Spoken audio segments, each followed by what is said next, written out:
विधि विवरण ग्रंथ पहला पाठ अध्याय 4 पद संख्या 1 से 2 और 6 से 8 तक। इसराइलियों, मैं जिन नियमों तथा आदेशों की शिक्षा तुम लोगों को आज दे रहा हूँ, उन पर ध्यान दो और उनका पालन करो, जिससे तुम जीवित रह सको और उस देश में प्रवेश कर उसे अपने अधिकार में कर सको, जिसे प्रभु तुम्हारे पूर्वजों का ईश्वर तुम लोगों को देने वाला है। मैं जो आदेश तुम लोगों को दे रहा हूँ, तुम उनमें न तो कुछ बढ़ाओ और न कुछ घटाओ।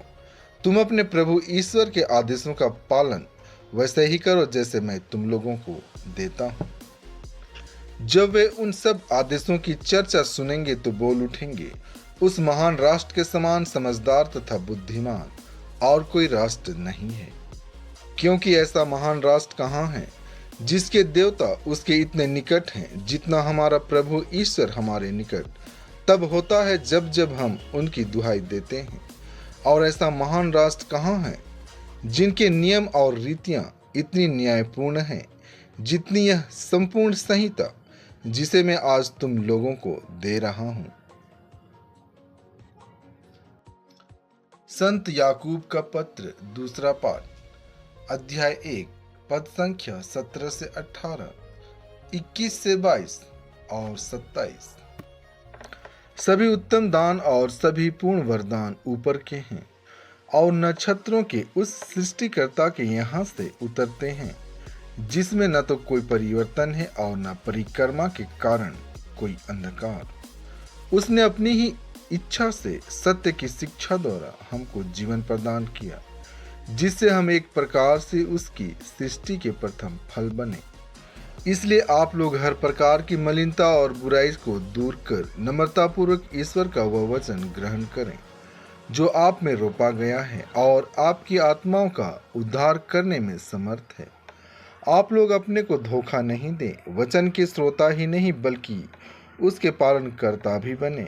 हमारे ईश्वर और पिता की दृष्टि में शुद्ध और निर्मल धर्माचरण यह है, विपत्ति में पड़े हुए अनाथों और विधवाओं की सहायता करना और अपने को संसार के दूषण से बचाए रखना। संत मार्कुस आज का पवित्र सुसमाचार अध्याय 7 पद संख्या 1 से 8, 14 से 15 और 21 से 23 तक। फरीसी और यरूशलेम से आए हुए कई शास्त्री ईसा के पास इकट्ठे हो गए। वे यह देख रहे थे कि उनके शिष्य अशुद्ध यानी बिना धोए हाथों से रोटी खा रहे हैं। पुरखों की परंपरा के अनुसार फरीसी और सभी यहूदी बिना हाथ धोए भोजन नहीं करते।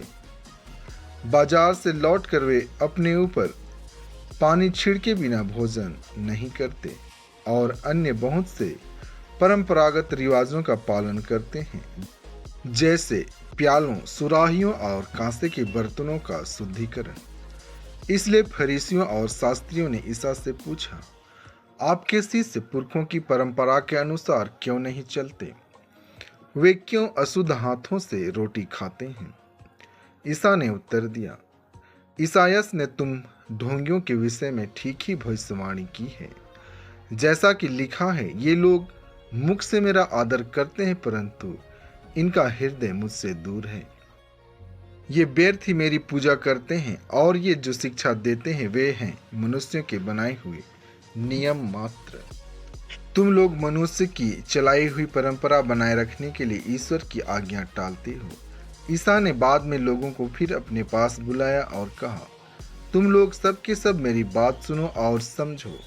ऐसा कुछ भी नहीं है जो बाहर से मनुष्य में प्रवेश कर उसे अशुद्ध कर सके, बल्कि जो मनुष्य में से निकलता है वही उसे अशुद्ध करता है। क्योंकि बुरे विचार भीतर से अर्थात मनुष्य के मन से निकलते हैं। व्यभिचार, चोरी, हत्या, परगमन, लोभ, द्वेष, छल, कपट, लंपटता, ईर्ष्या, झूठी निंदा, अहंकार और मूर्खता, ये सब बुराइयां भीतर से निकलती हैं और मनुष्य को अशुद्ध करती हैं। प्रभु के इन सुंदर वचनों के द्वारा आपको आशीष मिले। आमीन।